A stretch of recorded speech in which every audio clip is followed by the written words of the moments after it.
Buenos días. Vamos a arrancar la siguiente mesa, que es la mesa de presente y futuro del trasplante de tejidos y la ingeniería tisular. Yo creo que yo ayer me quedé con la idea de que la terapia génica ha arrancado definitivamente y que irá cogiendo velocidad y beneficiando a más pacientes en los próximos años. Pero claro, hay un grupo de pacientes con daño ya avanzado o muy avanzado a los que probablemente necesiten otras soluciones. Hoy vamos a abordar con un panel de 3 expertos muy expertos en el campo el tema de la terapia celular. Los expertos son pues la doctora Berta de la Cerda Jaines, que es aquí del Cabimer, con la que también he tenido trabaja en el mismo grupo que el doctor Díaz Corrales, que conocisteis ayer. También llevamos muchos años cooperando. Es un grupo excepcional y realmente pues, es un orgullo trabajar con ellos. Está también, aquí lo tenemos presente, el doctor Inzunza, que es un investigador senior, es profesor también asociado y director científico de la Unidad de Células Madre y Organoides del Instituto Karolinska en Suecia. Realmente es muy experto y tiene muchísima experiencia y muy buenas investigaciones en el campo y nos va a poner al día. Y tenemos también conectado, porque por un leve problema de salud, pues no ha podido estar presente, pero que ha tenido la cortesía de conectar con nosotros por videoconferencia, pues el profesor Miguel Alaminos, que es profesor de la Universidad de Granada, es investigador del grupo de ingeniería tisular de esa universidad. Realmente para él no hay secretos en todo lo que es ingeniería de tejidos, trabaja mucho en superficie ocular, ha tenido algunas colaboraciones en temas de retina, pero creo que es una de las personas pues también con una enorme experiencia. No sé si empezar con el doctor Alamino, si os parece, que le tenemos desde su casa o desde su centro de trabajo. Y bueno, yo creo que vamos a cambiar un poquito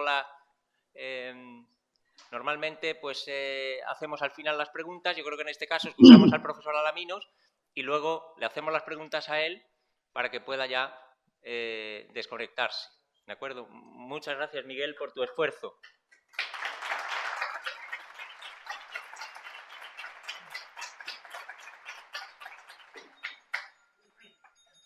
Buenos días, muchísimas gracias. Estoy encantado de participar en este congreso, aunque por culpa del COVID, que me había librado hasta ahora, pero lo he cogido hace un par de días y he dado positivo, pues no he podido estar ahí con vosotros presencialmente, pero de verdad que me siento enormemente honrado de que hayáis querido invitarme a participar en este congreso con los mayores expertos de Europa en el tema de mácula y retina. Yo lo que voy a contar brevemente va a ser cómo nosotros somos capaces de utilizar estas nuevas tecnologías que se denominan ingeniería de tejidos, ingeniería tisular, para fabricar órganos y tejidos que puedan ser útiles para los pacientes que tienen problemas en oftalmología, ¿no? Como bien has comentado, nuestra mayor experiencia se encuentra en la superficie ocular. Tenemos sobre todo experiencia en el caso de córnea y de esclera, pero también hemos hecho algunas cositas en retina que voy a intentar también contar. En este campo, en el campo de la ingeniería de tejidos, se han hecho muchas cosas. La ingeniería de tejidos o ingeniería tisular es una disciplina de reciente desarrollo, no tiene más de 20, 25 años, aunque su gran boom, su gran desarrollo ha ocurrido durante los últimos 10 años. Es una disciplina cuyo objetivo es desarrollar tejidos artificiales, es decir, estructuras que puedan utilizarse para regenerar tejidos en nuestros pacientes. Mediante ingeniería tisular se ha desarrollado un modelo de piel artificial que en estos momentos estamos utilizando en grandes quemados con muy buenos resultados. Se ha desarrollado un modelo de córnea artificial que también, como voy a contar ahora brevemente, se está implantando en pacientes y cada día se están fabricando más y más tejidos artificiales. En el caso concreto de la retina y de la mácula, tengo que decir que estamos en una posición todavía un poquito preliminar, porque mientras que otros tejidos son más fáciles de reproducir, los tejidos altamente diferenciados, como el caso de la retina, son muy difíciles de reproducir en laboratorio. Entonces, estamos en ello, pero estamos todavía en una fase más preliminar. En todos los casos, siempre la ingeniería tisular recurre a 3 elementos clave. Por un lado, se necesita tener una fuente de células que tienen que ser viables y funcionales. Si yo quiero fabricar un tejido artificial, por ejemplo, una córnea artificial o una retina artificial en laboratorio, lo primero que necesito son células. ¿Por qué? Pues porque todos nuestros tejidos están compuestos por células. Es así de simple. En segundo lugar, necesito lo que denominamos biomateriales, es decir, una matriz, un producto que no son células, sino que es algo externo a la célula, por ejemplo, fibras, moléculas, etcétera, que puedan soportar a la célula y permitir el funcionamiento de estas células. La mayoría de nuestros tejidos, aparte de tener células, tienen otras cosas que en histología se denominan matrices extracelulares. Pues si yo quiero reproducir ese órgano, necesito también contar con algo parecido. Y en tercer lugar, hay que desarrollar una serie de métodos de biofabricación que me permitan combinar las células con las matrices, con los biomateriales, para fabricar un tejido artificial. En todos los casos, ese tejido artificial que podría ser útil clínicamente, que ha demostrado ser útil en cierto tipo de pacientes, es considerado, ese tipo de productos, es considerado por la actual normativa un medicamento de terapias avanzadas. Es decir, cualquier tejido artificial es un medicamento considerado por la Unión Europea como medicamento de terapias avanzadas, y eso tiene unas connotaciones muy especiales, porque estos medicamentos tienen un desarrollo un poco complejo. Bueno, ¿cómo lo hemos hecho nosotros en el caso de la córnea artificial y cómo se puede hacer también en el caso de la retina? Bueno, pues brevemente, en primer lugar yo decía que se necesitan células, ¿verdad? En el caso de la córnea no es difícil contar con células. Fundamentalmente las células del estroma corneal, que son los queratocitos, las células de la capa más gruesa de la córnea, se pueden extraer en laboratorio, se pueden cultivar y se pueden expandir porque son células que a partir de un pequeño fragmento de córnea, de una biopsia, pueden dar lugar a una enorme población celular, sin grandes dificultades. Las células de la superficie corneal, las células epiteliales, las podemos obtener a partir de pequeños fragmentos, pequeñas biopsias del limbo esclerocorneal, y utilizando una serie de cultivos específicos enriquecidos con medios de crecimiento y con una serie de componentes, también pueden ser cultivadas en laboratorio. Aunque es relativamente complejo, hoy en día podemos obtener cultivos de células de la córnea, al menos de estroma y de epitelio, sin grandes dificultades. ¿Por qué? Porque ambos tipos celulares son células que aún conservan capacidad de proliferación. Cultivar en laboratorio algunos tipos celulares que no tienen ya capacidad de proliferación, que han perdido la capacidad de multiplicarse, es muy difícil, como voy a contar a continuación en el caso de la retina. En cualquier caso, contando con una adecuada fuente de células, se pueden obtener abundantes cultivos celulares que se pueden posteriormente utilizar en ingeniería tisular. Hablando de los biomateriales, en segundo lugar yo decía que aparte de células se necesitan biomateriales o matrices extracelulares. Bien, pues a este respecto podemos utilizar una gran variedad de materiales. Cada uno tiene sus indicaciones, cada uno tiene sus aplicaciones. Nosotros hemos desarrollado un biomaterial altamente biocompatible que está constituido por una mezcla de fibrina, que es la proteína que permite la coagulación de la sangre y que se puede obtener de la sangre de un paciente. Por tanto, es un producto altamente biocompatible porque es el producto que utiliza la naturaleza para ejercer la coagulación sanguínea, para taponar una herida abierta, y lo hemos combinado con una concentración muy bajita, solamente 0,1% de concentración final, de un producto que es la agarosa, que es un polímero grande, un azúcar grande, podemos decir, que se obtiene de algas marinas, por tanto de origen natural. Esta mezcla de fibrina y agarosa permite generar un biomaterial que es muy biocompatible. Eso significa que las células humanas van a crecer ahí dentro de manera muy, muy fácil. Las células están muy adaptadas a crecer en un tipo de biomaterial como este. Por tanto, ya tenemos células que se obtienen de biopsia. Si son células con capacidad de proliferación, son fáciles de obtener. Si son células sin capacidad de proliferación, son muy difíciles de obtener. Ya tenemos un biomaterial biocompatible, como puede ser este. Y, finalmente, ambas cosas las tenemos que combinar utilizando métodos de biofabricación. Eso significa que tenemos que diseñar un sistema que nos permita combinar ambas cosas para generar un producto útil para nuestros pacientes.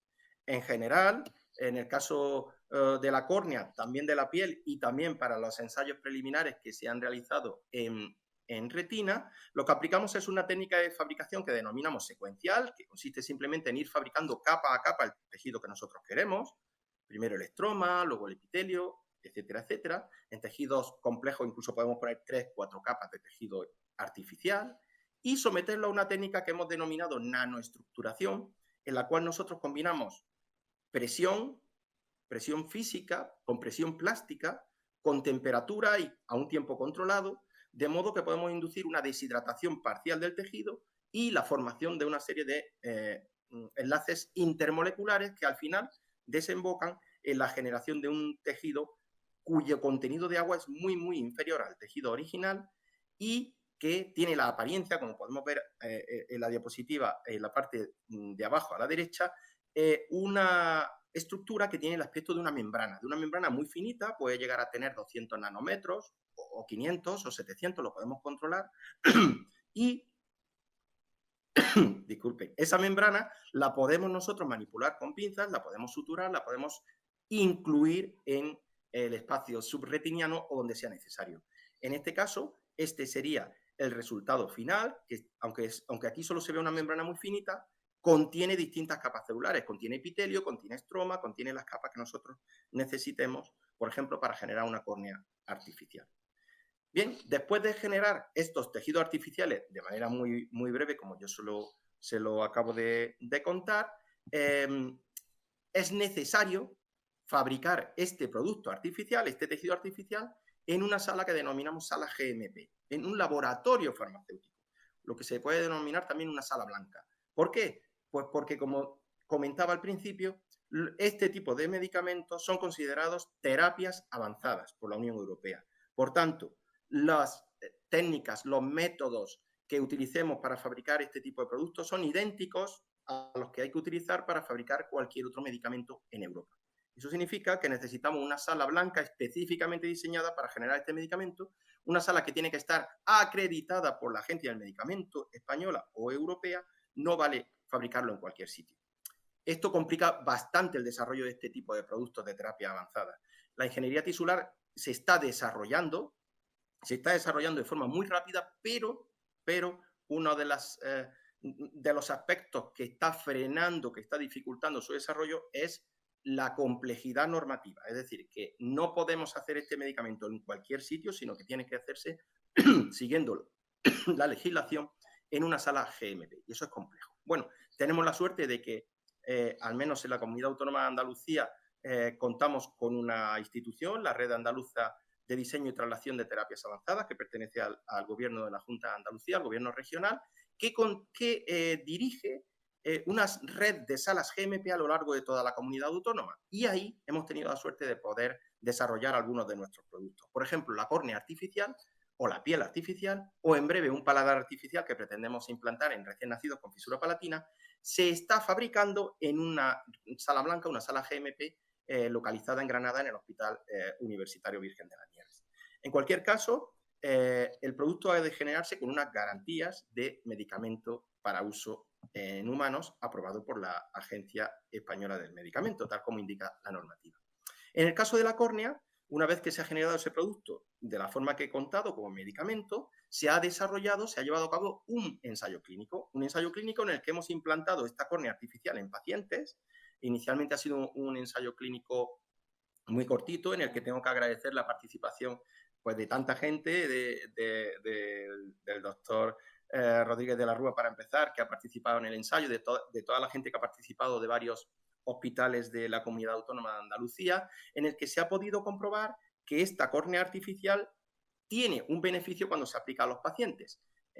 No me da tiempo a entrar en detalle, pero aquí a la derecha podemos ver cómo la córnea preimplante, antes del implante de este primer paciente que se incluyó en el estudio, era una córnea que se puede denominar catastrófica, había sufrido muchísimos problemas previos, rechazo de un trasplante previo de córnea, el endotelio estaba totalmente desprendido, y cómo después del implante se mejoró parcialmente la situación de esa córnea. A nivel de resultados podemos decir que la seguridad de este producto, que recordemos, perdón, es un tejido generado en laboratorio, la seguridad ha quedado garantizada. Ningún paciente ha sufrido un efecto secundario después de implantar este tejido artificial, ningún paciente ha tenido un problema grave derivado del implante de este tejido artificial. Para estos productos nuevos, para estos medicamentos de terapia avanzadas nuevos, que no se conoce nada en absoluto, lo primero, lo más importante es garantizar seguridad. Igual que cuando se han diseñado las vacunas del COVID, el maldito COVID que me mantiene en mi casa, me ha impedido estar ahí con ustedes en directo, igual que las primeras vacunas, lo que pretendían eran, ante todo, ser seguras, que no generaran un efecto secundario en el paciente, eso es lo más importante. Y después ya veremos si funcionan o no, pero lo más importante es que no generen efectos secundarios. Bueno, pues hemos comprobado en este ensayo de bioseguridad que efectivamente esta córnea artificial es segura para los pacientes, pero además hemos visto indicios de funcionalidad. En todos los pacientes mejoraron determinados síntomas, mejoró bastante la situación general del paciente y para mí lo más importante, cuando se les ha preguntado, ¿volvería usted a someterse al procedimiento? ¿Volvería usted a aplicarse una nueva córnea artificial? Todos dijeron que sí, que habían mejorado y que estaban muy contentos con el tratamiento. Todo ello nos ha permitido concluir que estas técnicas de ingeniería tisular aplicadas en este caso a la córnea pueden ser útiles para el paciente y tengo la suerte de decir que la semana pasada la Agencia del Medicamento nos acaba de aprobar un segundo ensayo clínico que vamos a realizar ahora ya en fase 2-3 en pacientes, ampliando un poquito más las indicaciones para evaluar la córnea artificial. Esta experiencia que les he contado en córnea será tremendamente útil para su aplicación también a casos de retina y mácula, en los cuales, como decía yo al principio, estamos un poquito más retrasados. Concretamente, ¿en qué punto estamos en la retina? Pues en un punto muy inicial. El problema es muy sencillo. La histología de la retina sabemos que es muy compleja. La retina es parte del sistema nervioso. La retina está constituida por una población celular muy heterogénea, pero en general, todas las células de la retina, todas las células de la mácula son altamente diferenciadas.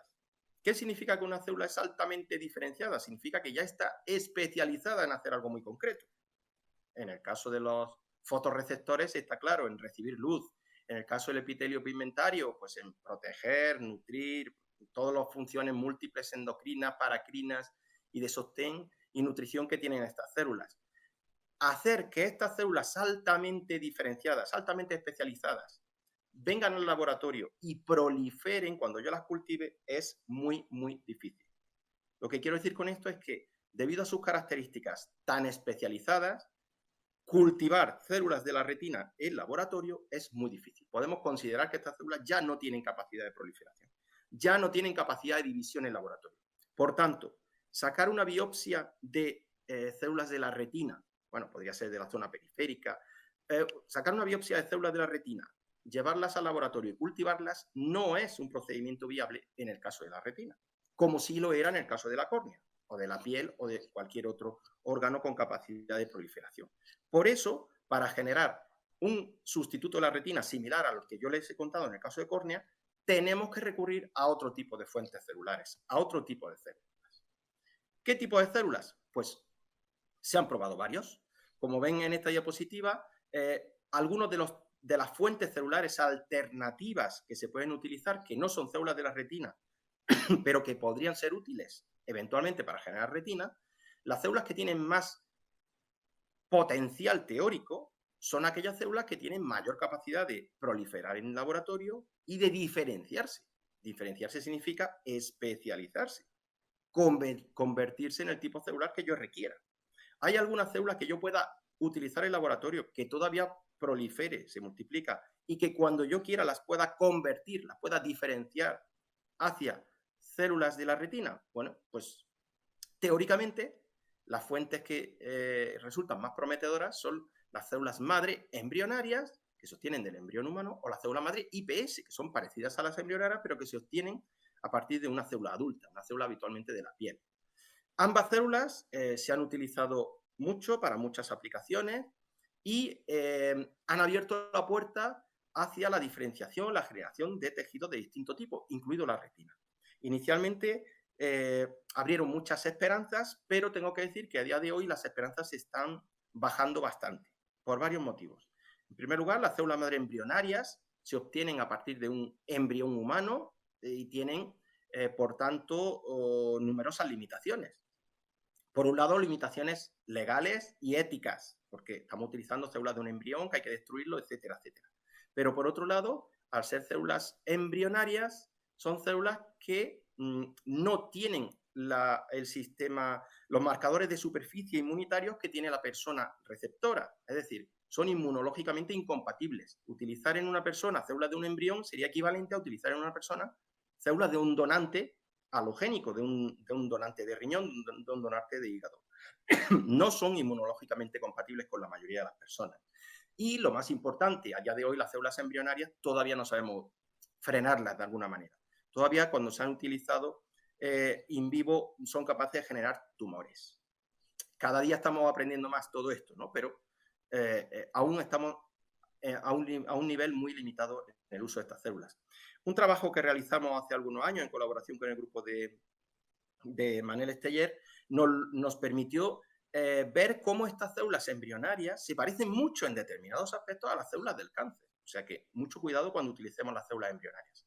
Potencialmente son muy, muy útiles, pero tienen numerosas limitaciones a día de hoy.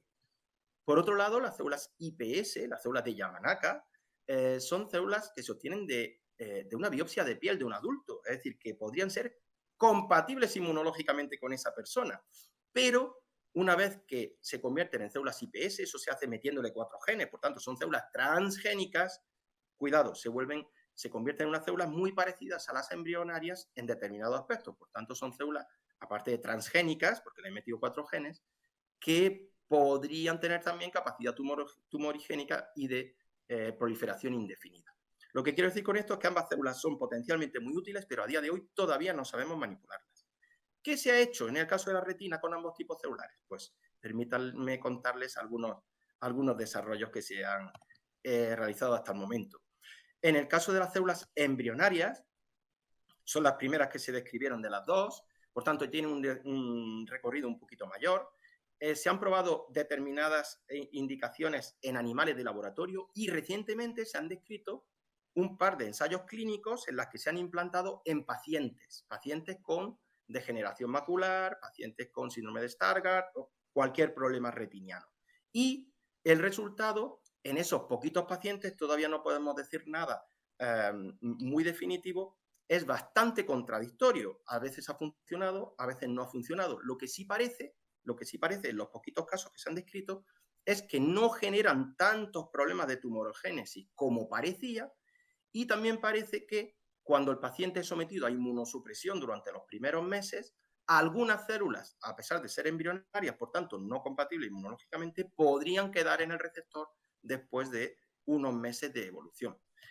En resumen, se están empezando a diferenciar estas células embrionarias hacia células de la retina o hacia epitelio pigmentario, que se pueden implantar de forma subretiniana, en algún caso en pacientes seleccionados, con algunos resultados que todavía no son idóneos, pero que probablemente en el futuro seamos capaces de mejorar. A mí me parece una primera ventana hacia la esperanza. En segundo lugar, las células iPS creo que son un poquito más útiles que las embrionarias, no están sometidas a los condicionantes legales y éticos de las embrionarias y, lo más importante, son inmunológicamente similares al paciente al cual yo las voy a implantar. Estas células se pueden diferenciar de forma bastante fácil hacia epitelio pigmentario. Aquí abajo a la izquierda vemos algunas imágenes de microscopio electrónico de barrido. Estas son células de epitelio pigmentario de la retina, pero generadas a partir de IPS, es decir, que son células que yo he sacado de la piel del paciente, que les he metido 4 genes, las he convertido en transgénicas y en laboratorio les puedo inducir, las puedo obligar a diferenciarse, a convertirse en células del epitelio pigmentario de la retina, que es lo que yo necesito en determinados casos, y estas células diferenciadas se pueden implantar en pacientes también con resultados similares al caso que comentábamos de las células embrionarias. Todavía hay muy poca experiencia, pero ya hay resultados de un par de ensayos clínicos que dicen que estas células al menos no generan gravísimos efectos secundarios en el paciente. No parece que sean capaces de mejorar la situación previa, no parece que sean capaces de mejorar la degeneración macular que tenía el paciente previamente, pero al menos se está demostrando que son más o menos seguras para el paciente y no generan graves efectos secundarios, lo cual es, como yo decía, la primera fase necesaria para poder continuar en este tipo de estudios. En nuestro caso, supongo que la doctora Berta de la Cerda lo va a contar después, tenemos muy limitada experiencia, pero nuestra colaboración con ellos, con el grupo de Berta, nos ha permitido demostrar que estas IPS, estas células generadas mediante la inclusión de 4 genes en células del adulto, es capaz de generar eficientemente una lámina de células de epitelio pigmentario, como pueden ver aquí. Estas células de epitelio pigmentario van a funcionar verdaderamente expresando algunos componentes del epitelio pigmentario de la retina, es decir, que la diferenciación ocurre de forma real. Las células IPS son muy, muy útiles a la hora de generar otros tipos celulares. Y la combinación con el biomaterial que yo les comentaba antes de fibrina agarosa, lo vemos aquí en el centro de la imagen, en color rosita sería el biomaterial de fibrina agarosa, el mismo que hemos utilizado en el ensayo clínico de córnea. La combinación con estos tipos celulares epitelio pigmentario generado a partir de las células IPS en su superficie nos permite fabricar una membrana en la cual las células están en superficie que se ha implantado en animales, inicialmente en un grupo muy reducido de cerdos, con buenos resultados. Supongo que estos resultados los contará la doctora en un ratito. Más cosas. Bueno, pues en cuanto a los problemas que se asocian, como yo decía, a la utilización de células embrionarias y de células IPS, se pueden hacer más cosas. En concreto, la utilización de células mesenquimales parece una alternativa muy prometedora. ¿Qué quiero decir con esto? Las células embrionarias están sometidas a numerosos condicionantes, sobre todo éticos y morales y legales, pero también de rechazo y de tumorogénesis. Las células IPS no tienen el problema del rechazo inmunológico, pero también tienen determinados problemas, sobre todo por ser células transgénicas y de posible tumorogénesis. Existe una tercera vía, un tercer tipo de células madre humanas, fáciles de obtener, accesibles, que son las células mesenquimales, que las tenemos, por ejemplo, dentro de nuestros huesos, las tenemos en la grasa de nuestro tejido adiposo, las tenemos dentro de nuestro diente, la pulpa dental.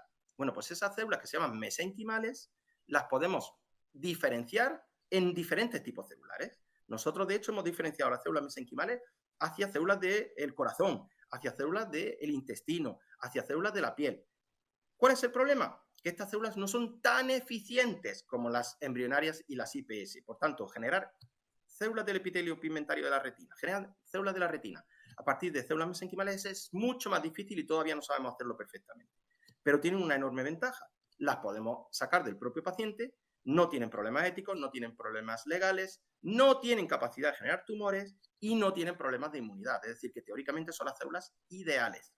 Estas células a día de hoy las hemos podido diferenciar hacia la estirpe corneal, in vitro e in vivo, las hemos implantado diferenciadas hacia córnea. Las células mesenquimales las hemos implantado en animales de laboratorio con buen resultado y hemos comprobado que, aunque la diferenciación es parcial al principio, una vez implantado en in vivo, suelen mejorar su diferenciación y diferenciarse de forma completa.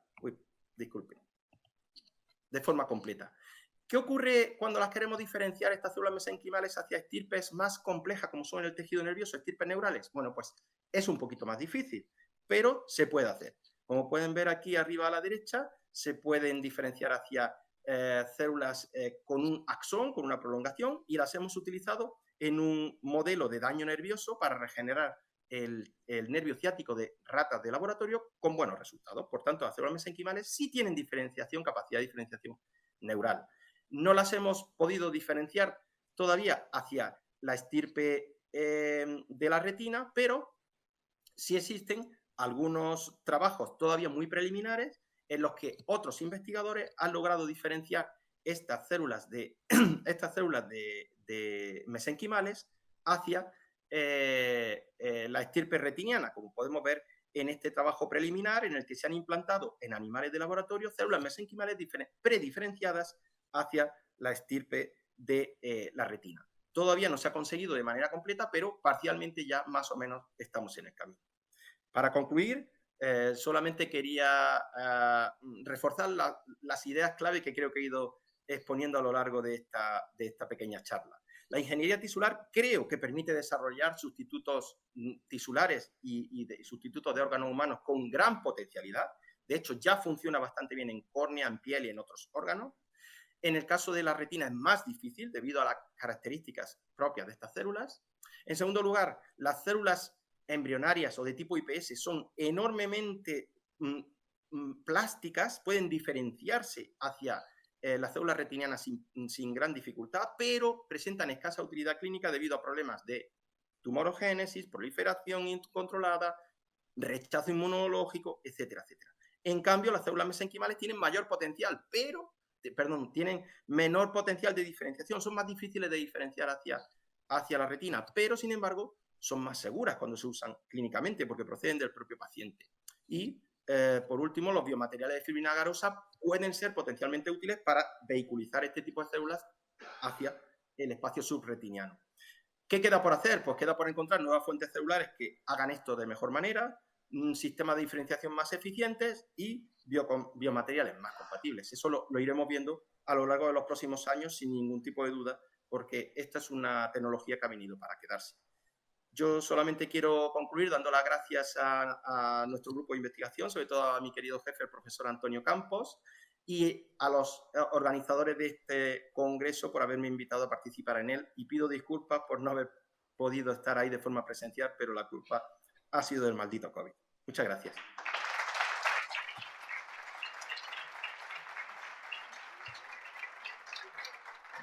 Muchas gracias, profesor. No, al contrario, muchas gracias por estar con nosotros por videoconferencia. Gracias también al equipo técnico que lo arregló y a la secretaría de forma improvisada ayer por la tarde. Y bueno, decir que la córnea fue de las primeras córneas de bioingeniería, si no la primera que se implantó en el mundo, y lo cierto es que los enfermos que yo he visto en el Hospital Macarena, los resultados fueron estupendos. O sea que realmente eso fue un éxito. Hacerle las preguntas que queráis al profesor. Hay una pregunta ahí. No sé si las escuchas, Miguel, si no yo... La pregunta no la estoy escuchando, a no ser que... Hola, ¿me escuchas, Miguel? Hola, sí. Miguel, sí, ¿me perfectamente. escuchas? Perfectamente. Bueno, en primer lugar, escuché hace 5 años por un congreso que me invitó la IATA, actualmente la Radita, en el Hospital Virgen del Rocío, y hablaron de un catedrático de Granada que había empezado en un sótano haciendo células de la piel, y me impresionó muchísimo el ver una cría de 5 o 6 añitos que llegó del Valle de los Pedroches con 89% de su cuerpo quemado, y cómo la habían dando en un vídeo gracias al trabajo de ese catedrático y de ese equipo de la Universidad de Granada, por lo cual lo primero te doy las gracias por esa gran labor de investigación y trabajo, me impresionó muchísimo. Han mencionado las mesenquimales, las IPS, las embrionarias, y ayer le hice una pregunta a Jordi Monet sobre las células HRPC, que son las progenitoras de la retina, y has dicho la complejidad que tiene la biopsia de esa célula de la retina y llevarla a un laboratorio. Mi pregunta es, ¿qué diferencia hay entre esas HRPC, las IPS, y si hay posibilidad de que, si eso se puede trabajar en vuestro proyecto, si tenéis pensamiento con ella? Desconozco, dentro de la ignorancia de todo este mundo, pues si esas células se pueden trabajar, no se pueden trabajar, qué diferencia hay entre las IPS, no sé, que me comentes algo sobre ese tipo de células progenitoras, porque ayer Jordi Monet dijo que el ensayo que tuvieron en el Instituto de la Mácula no fue exitoso debido a problemas de infección, que no se sabe si la célula ya llegó infectada, si fue en el propio quirófano o por qué. Entonces, si me puedes contar algo, te lo agradecería. Muchísimas gracias. Bueno, ante todo, muchísimas gracias a ti por tus comentarios. Desde luego, lo que está clarísimo es que si un grupo de investigación es capaz de fabricar un tejido artificial, en el caso que has comentado, la piel, que ha logrado salvar la vida de un niño, eso no se debe a un catedrático en un sótano, eso se debe a la investigación realizada durante muchísimos años por un grupo muy grande de personas que incluye pues más de 100 personas coordinadas entre todas ellas, ¿no? Pero es cierto que después de pasar muchas horas, muchas noches de trabajo, de experimentos, de análisis, etcétera, todo eso se compensa en el momento en el que ves el mismo vídeo que nos puso la doctora Natividad Cuende aquel día para celebrar los 10 años de IATA, en el que el niño decía, mamá, ha venido ya la piel mágica, que es la que me va a salvar la vida, ¿no? Es decir, es verdad, todo este tipo de desarrollos son muy gratificantes en el momento en el que se ve su aplicación clínica. Yo creo que en general, todas estas cosas que se están haciendo con gran dificultad, con el trabajo de mucha gente, al final van a ver la luz, algunas ya lo están haciendo y otras lo terminarán haciendo. En cuanto a la pregunta concreta, pues estoy totalmente de acuerdo con lo que estás comentando. Lo que nosotros necesitamos para fabricar una retina artificial es relativamente sencillo. Necesitamos un soporte celular, que para ello tenemos biomateriales muy útiles, altamente biocompatibles, por ejemplo, el de fibrina garosa, que ya se ha demostrado que se puede utilizar a nivel subretiniano, y una población celular que me permita generar una especie de retina o un tejido similar a la retina. Ahí es donde encontramos el freno, donde encontramos el cuello de botella. ¿Por qué he hablado yo de mesenquimales, de IPS, todo esto? Porque las células de la propia retina a día de hoy no las podemos cultivar. Estas células que están nombrando, las células progenitoras, células madre de la retina, se ha demostrado que existen, pero en una cantidad muy, muy escasa. Se ha demostrado que se pierden con la edad. Se ha demostrado que cada vez son más difíciles de encontrar. Y se ha demostrado que las poquitas que tenemos a nivel de nuestra retina se van perdiendo con el tiempo. Por lo cual, realizar una biopsia, digamos, de la zona más periférica de la retina de un paciente, llevarla al laboratorio, extraer estas poquitas células con capacidad proliferativa y a partir de ahí generar un cultivo suficientemente grande de células, a día de hoy es muy, muy difícil, casi imposible. Se puede hacer a partir de pacientes muy jóvenes, a partir de niños, pues igual que a partir de niños podemos cultivar células prácticamente de cualquier parte del cuerpo. Hace algunos años, cuando yo estudiaba medicina, se decía que las células del cerebro no proliferaban. Hoy en día sí se sabe que hay un cierto tipo de células madre en el hipocampo, muy escaso, muy poco eficiente, pero existe, ¿no? Pues esto es algo similar. A mi juicio, utilizar unas células que son difíciles de encontrar, que son muy escasas y que van a tener una capacidad de proliferación al final limitada, no va a ser la solución. A mi juicio, pero puedo estar equivocado. Lo que yo creo que va a ser la solución es obtener unas células con una capacidad de proliferación muy grande, por ejemplo, las mesenquimales, que yo en un momento dado les pueda inducir la diferenciación plena y eficaz hacia retina. Y para eso necesitamos todavía un poquito más de tiempo. Necesitamos descubrir los factores que nos van a permitir diferenciar, inducir esa diferenciación de forma mucho más eficaz. Creo que estamos en el camino, pero que todavía hay que desarrollar y buscar más factores de diferenciación que nos lo permitan. El otro día nosotros diferenciamos células del tejido adiposo hacia cardiomiocitos, que eran capaces de contraerse incluso en laboratorio. Eso no se podía hacer hace 10 años. Hoy sí. ¿Por qué? Porque se han descubierto los factores que me permiten hacerlo. Pues seguro que si seguimos trabajando en esta línea, conseguiremos diferenciar esas células hacia epitelio retiniano o hacia fotorreceptores sin necesidad de tomar esa biopsia de la retina que tan dañina es para el paciente. ¿Alguna última pregunta? ¿Tenemos tiempo para una pregunta? A ver, un micrófono si es tan amable aquí para Tamara.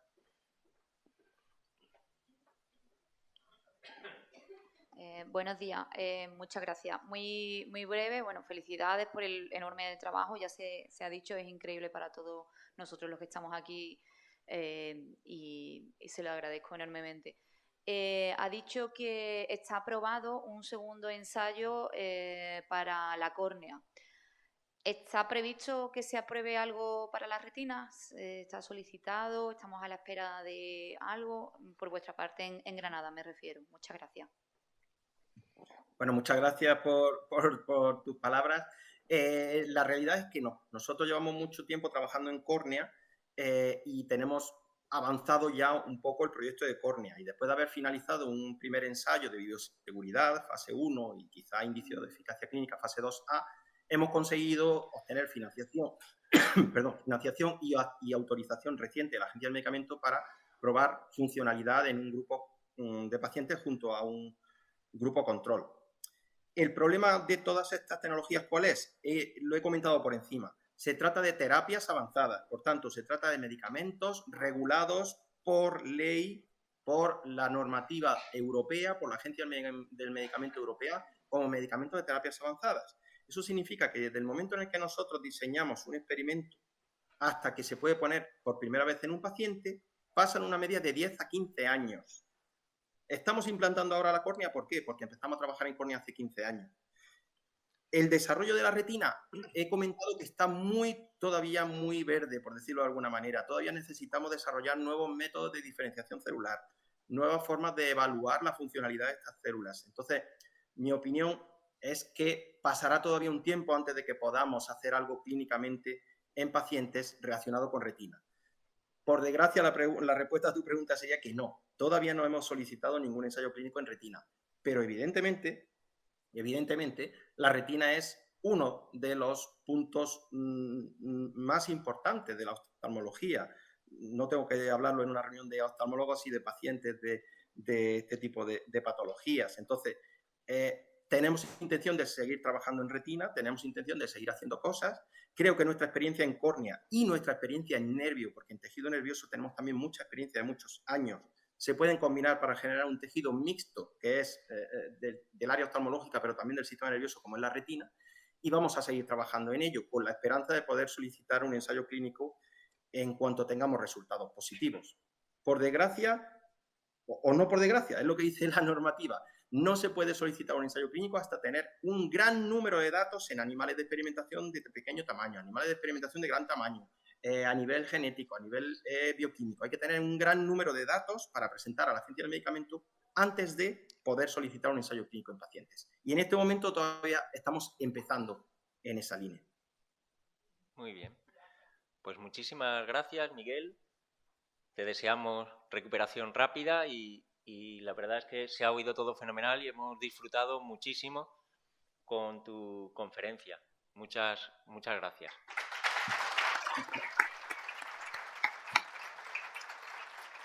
Bueno. Gracias, muchísimas gracias a vosotros. Muchas gracias. Hasta luego.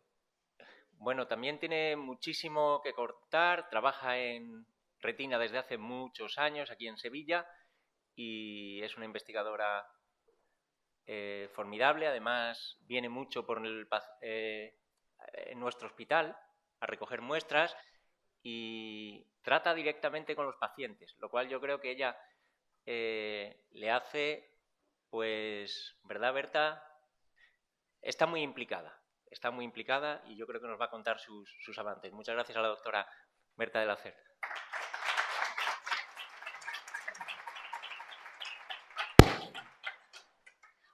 Hola, ¿qué hay? Buenas tardes ya. Estoy encantada de estar aquí. A muchos de vosotros ya os conozco de otras reuniones de este tipo y, por supuesto, a Enrique y a Jacinto como organizadores les doy las gracias por la invitación.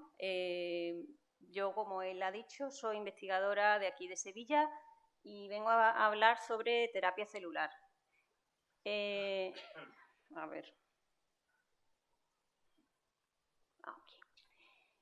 Para quien no me conozcáis, pues aquí están mis datos. Me presento como investigadora del Grupo de Generación de la Retina en el Centro Andaluz de Biología Molecular y Medicina Regenerativa, CABIMER, que está en la isla de la Cartuja, aquí relativamente cerca. Y esta es la presentación y los agradecimientos. Aquí veis una foto de los miembros del grupo. Actualmente está aquí Francisco Díaz, que es el IP del grupo. Está también Álvaro Plaza. Y esto es más o menos la configuración actual del equipo.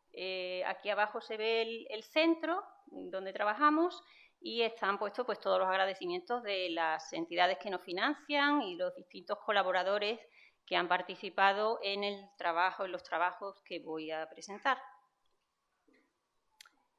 Pues después de la magnífica charla que ha dado el profesor Alaminos, la verdad es que me ha facilitado mucho toda esta parte de introducción, porque ya él ha contado mucho y muy bien, se nota que es profesor, y ha dado una clase maravillosa de introducción también sobre todo este tema de la retina, los tipos celulares y las dificultades y las ventajas que tenemos en este campo.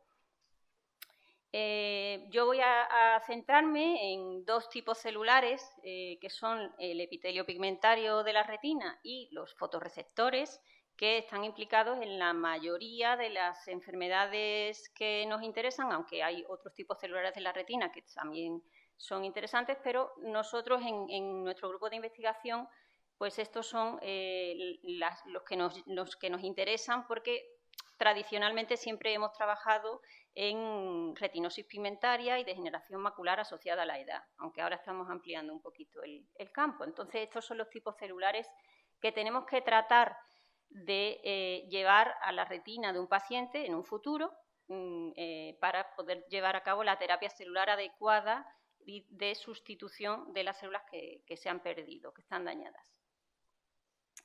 Esto es una imagen un poco general en la que aparecen tanto todos los tipos de células de los que ha hablado el profesor Alamino. Están las células pluripotentes, por un lado las embrionarias y por otro lado las células de origen adulto, que son las IPS, que, como él bien ha comentado, nos permiten con relativa facilidad en el laboratorio ser diferenciadas a lo que decidamos. Realmente ya es cuestión de trabajarlo, que al final tú desde este tipo de células puedes conseguir todos los tipos celulares del organismo y, por supuesto, también las células que componen la retina.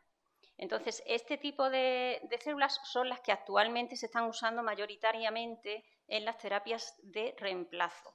Existen también, como él ha comentado, y también son muy prometedoras, las terapias en las que se utilizan las células mesenquimales, pero en lo que más se han usado hasta ahora, más que en terapias de reemplazo, que me parece muy interesante lo que él ha mostrado, ahí esto está como muy en pañales, pero es muy prometedor, pero tradicionalmente las células mesenquimales se han utilizado en terapias más de tipo restaurativo, en las que la capacidad de estas células de segregar determinadas sustancias que pueden actuar protegiendo el tejido o actuando como medicamentos realmente, de tipo neurotrófico, neuroprotector, antiinflamatorio, lo que sea, puede servir para ayudar en una terapia en unas fases más iniciales, ¿no? Cuando todavía no tenemos una degeneración completa de las células que nos permiten la visión. Volviendo un poco al tema de por qué yo voy a centrar mi charla en las células pluripotentes, y es porque hasta ahora las características que hemos encontrado en estos dos tipos celulares, tanto las embrionarias como las células IPS, las hacen idóneas para una terapia avanzada, en el sentido en el que tenemos una capacidad ilimitada de reproducirlas en el laboratorio, con lo cual no hay una limitación en cuanto al material biológico, que es lo que ha comentado en la respuesta, digamos, a una de las preguntas, ¿no? Las células que tenemos que manipular en el laboratorio necesitamos una gran cantidad de material, porque no solamente tenemos que producir las células que vayamos a necesitar, necesitamos producir muchísima cantidad para hacer controles exhaustivos de calidad, para cumplir todas las garantías de seguridad. Tenemos que hacer muchísimos ensayos en animales antes de poder pensar en un ensayo clínico. Entonces, la limitación del material es una limitación muy importante. Luego, lo que acabo de comentar, ¿no? De que se pueden diferenciar a cualquier tipo celular con relativa facilidad porque es su característica principal. Una célula madre es precisamente aquella que puede dar lugar a todos los tipos celulares. Y como una nota adicional, el hecho de poderlas manejar en el laboratorio sin limitación de cantidad también nos permitiría hacer algún tipo de ingeniería genética sobre esas células, de forma que las podamos convertir en algo mejor preparado o más idóneo para llevar el efecto terapéutico necesario. Esto es simplemente un esquema que refleja pues, lo que ya venía diciendo. Y aquí un pequeño resumen de cómo han ido evolucionando a nivel de ensayo clínico registrado estas terapias. Se ve que en los últimos años han ido creciendo el número de ensayos clínicos registrados, tanto aquellos que se basan en como material de partida las células embrionarias, como ensayos clínicos en los que el material de partida son células de pluripotencia inducida. Y lo más curioso que quería señalar en esta diapositiva es que, dado que las terapias oculares han sido pioneras en todas estas terapias avanzadas, tanto en terapia génica como en terapia celular, a día de hoy pues hay muchísimos ensayos en comparación con otras enfermedades u otros órganos, muchísimos que están destinados a terapias oculares, con lo cual esa antigüedad, digamos, en el campo al final repercute en que haya un número elevado de ensayos clínicos dedicados a terapias del ojo. En el caso particular que nos interesa en este momento de lo que nosotros hacemos y de lo que vengo a hablar hoy, pues aquí os traigo qué es lo que podemos hacer, qué es lo que hacemos en el laboratorio. Pues de una célula inducida pluripotente diferenciamos in vitro hacia epitelio pigmentario de la retina o hacia organoides de retina. En esos organoides de retina se encuentran muchos de los tipos de una retina natural, entre ellos los fotorreceptores, y puede ser una fuente muy interesante de material para proponer primero modelos celulares y posteriormente algún ensayo ya de tipo terapéutico, ¿no? Nosotros tenemos un campo de investigación en el que, como ya ha explicado el profesor Alaminos, hay que hacer un montón de trabajo, primero sobre las células y luego sobre modelos animales, y todos esos ensayos preclínicos en los modelos animales son los que nos van a dar la información para luego poder acudir a la Agencia del Medicamento a solicitar una aprobación de un ensayo clínico. En trasplantes de epitelio pigmentario para enfermedades como la de Mae o la enfermedad de Stargardt se lleva ya trabajando varios años y la verdad es que yo estoy de acuerdo en que uno de los problemas que ves cuando te lees todo lo que está publicado es que hay una gran heterogeneidad. Cada laboratorio ha entendido qué es lo que le parece el mejor camino para llevar esta terapia a los pacientes y se han ensayado cosas muy diversas, con lo cual es un poco difícil sacar conclusiones comunes de ensayos tan distintos como ensayos en los que se ha inyectado subretinianamente células del epitelio pigmentario en forma de suspensión, otras en las que se han colocado las células en forma de una monocapa desnuda, sin una membrana basal, y luego otras muchas y variadas en las que se han colocado las células en forma de parches sostenidas por membranas, pero también a su vez diferentes, algunas de tipo orgánico, otras de tipo inorgánico o plástico, en fin, hay mucha variedad. Lo que sí es cierto es que hasta ahora todos los ensayos han demostrado seguridad, tanto a nivel de modelos animales como en lo que hay, la información que hay recogida de los pacientes que han recibido este tipo de terapias. Cuando las cosas se hacen bien y en lo que respecta a las células, o sea, una cosa diferente es que haya una infección por el propio procedimiento o algún tipo de problema, por problemas de tipo quirúrgico, pero lo que son las células, cuando están bien puestas y bien colocadas, no han dado problemas de tumores, no han proliferado fuera del lugar en el que se han colocado. Y bueno, sí se ha visto, tanto en animales como en personas, que el tema del rechazo inmunológico es un problema importante que hay que resolver, porque la terapia de inmunosupresión es algo que tiene un coste para la salud del receptor del trasplante y que habría que intentar reducir o evitar en lo posible. En cuanto al efecto de mejoría visual, pues hay unos datos muy variados. Hay algunos casos, en algunos pacientes de algunos ensayos ha habido mejoría visual, pero no sabemos, no hay ahora mismo un protocolo claro que pueda trasladarse a la clínica a nivel mundial, porque no hay una demostración todavía de cuál es el mejor sistema de todos estos métodos que están probando para realmente producir una mejoría en los pacientes.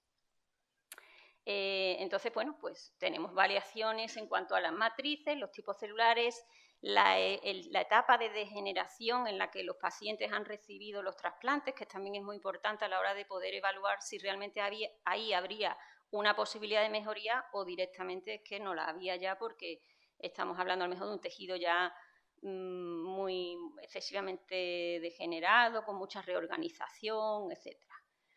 Entonces, cuestiones que todavía tenemos que investigar y en las que estamos trabajando pues todos los grupos a nivel mundial que queremos seguir conociendo y mejorando esto para que se convierta en una terapia real. Pues la supervivencia a largo plazo de ese implante, si es un problema y hasta qué grado lo podemos controlar, el tema de la desdiferenciación de las células una vez que están ya colocadas en el tejido, y si se usa un sustrato como soporte del epitelio pigmentario, pues es importante también saber si ese sustrato, por ejemplo, es biodegradable, pues cuáles son las consecuencias de esa biodegradación, si pueden tener un efecto tóxico o no, si la durabilidad de ese soporte es la adecuada para permitir que esas células encajen bien en el tejido. En fin, hay todavía muchos temas que resolver. En esta diapositiva el tema más importante que traigo es el de rechazo inmunológico, ¿no? El tema de tratar como material de partida las células embrionarias, pues como decía el profesor Alaminos, obliga a que el trasplante vaya a ser de tipo halogénico, por lo tanto obliga a tener en cuenta una inmunosupresión, por lo menos al principio. El trasplante autólogo, aunque teóricamente es viable y digamos técnicamente, si lo pensamos, si no tuviéramos que tener en cuenta la cuestión económica, sería lo ideal, porque el paciente recibiría un trasplante de sus propias células, pero es verdad que el factor económico al final es muy importante. Y el número de controles de seguridad que hay que hacer para cada uno de estos productos, si lo tienes que aplicar a una terapia individualizada, pues va a encarecer mucho al final la aplicación, y de lo que se trata es que estos sean terapias que estén al alcance de todas las personas que lo necesiten. Entonces hay una vía alternativa, que es utilizar bancos de células iPS que tengan un perfil determinado de compatibilidad con antígenos HLA, que haga que de un donante pues haya un grupo de población que se pueda beneficiar del material biológico de este donante, de forma que se baja el coste por receptor, digamos, en un futuro de estas terapias. Ahora voy a pasar a explicar brevemente cuál es nuestra experiencia, qué es lo que hemos hecho en los últimos años en cuanto a la terapia de reemplazo de epitelio pigmentario. Pues el primer ensayo, que ya ha hecho una introducción el profesor Alamino, porque fue en colaboración con ellos también, y con muchas otras personas e instituciones, fue una prueba de concepto de seguridad y viabilidad de esta técnica, y fue impulsado grandemente por Jacinto y por la Asociación Mácula Retina. Fueron, digamos, los que fueron el motor y el corazón de que esto empezara, ¿no? Esto ya es un trabajo terminado, por lo que está publicado, voy a pasar brevemente por él, pero un poco para que sepáis de dónde venimos, ¿no? Se empezó produciendo el material a partir de una muestra de sangre de un donante sano. De esta muestra de sangre se obtuvieron las células iPS, se caracterizaron, se cultivaron para hacerle todos los controles de calidad necesarios, y luego se hizo la diferenciación a epitelio pigmentario. De nuevo, aquí hace falta de nuevo un control de calidad, autenticar que realmente son células de epitelio pigmentario, y estas células se colocaron sobre esa matriz de fibrina agarosa que desarrollaron en Granada, porque había demostrado su utilidad y su biocompatibilidad para la córnea y para la piel.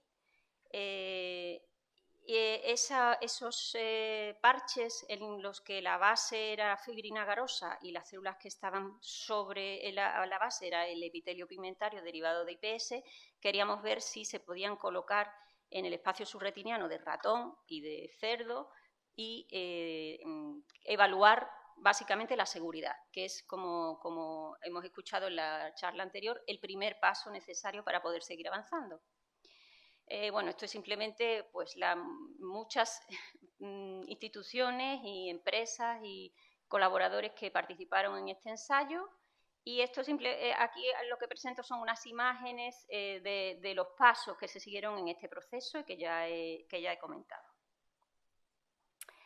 Al final lo que más nos interesaba, aparte de todos esos controles exhaustivos del material, era ver si una vez colocados estos implantes en el espacio subretiniano de los animales, producían algún efecto negativo, alguna inflamación o alguna pérdida visual, algún tipo de efecto perjudicial que pudiéramos medir. Y se hicieron muchas pruebas de distinto tipo y en todo caso pues lo que vimos fue que era seguro, pero que el material realmente era un poco complicado de colocar. Ese parche, una vez que Enrique lo sabe porque él e Isabel Relimpio fueron los doctores que hicieron el ensayo en los cerdos, era un poco difícil de manejar. Las características físicas del implante hacían que, por ejemplo, aquí se muestra en el caso de abajo a la izquierda, que uno de ellos quedó pues hecho como un gurruño, ¿no? Una bola de células que no se pudo extender en el espacio subretiniano como sí quedó en el segundo caso, que es como realmente se pretendía que quedara. En ambos casos la seguridad quedó demostrada, los animales no mostraron ningún síntoma de que el implante en sí les fuera perjudicial. Entonces, una vez que tuvimos estos datos iniciales, sobre todo sobre la seguridad, nos planteamos pues ampliar el reto, ¿no? Intentar avanzar y contestar algunas de las preguntas y llevar esto un poco más lejos. Y para ello pues nos apoyamos en este segundo proyecto, que es el proyecto de MAECELS 2, en el que los principales objetivos nuevos son partir de un material que nos permita reducir la respuesta inmunitaria de rechazo con la preparación de un pequeño banco local de células IPS derivadas de donantes con haplotipos de tipo homocigoto, HLA. Y el segundo punto importante era pues, investigar más sobre esos materiales y buscar un material idóneo que tuviera un manejo quirúrgico adecuado, que en un futuro haga que no sea algo de súper especialistas el poder colocar este parche subretiniano, sino que sea realmente algo sencillo y al alcance de cualquier equipo medianamente especializado. Entonces, aquí presento un poco pues, gráficamente cuál es el interés de tener estos bancos de muestras de distintos donantes con un HLA homocigoto. Nosotros aquí a la derecha arriba, lo que se muestra es con unas barras de colores que de un donante homocigoto en el que los dos alelos de un determinado componente HLA son iguales, hace que su material biológico pueda ser compatible con un montón de personas distintas, con distintos perfiles, pero que por lo menos uno de los alelos sea común. Esto quiere decir que más o menos con 10 líneas de IPS de los haplotipos más comunes se cubriría un porcentaje grande de la población, entre el 35 y el 40%, aunque hay que tener en cuenta que si queremos cubrir todos los perfiles de la población, hasta los más raros, pues el coste también se dispara. Porque producir estas líneas en condiciones GMP y en condiciones clínicas en una sala blanca, pues para cada una de esas líneas es muy costoso.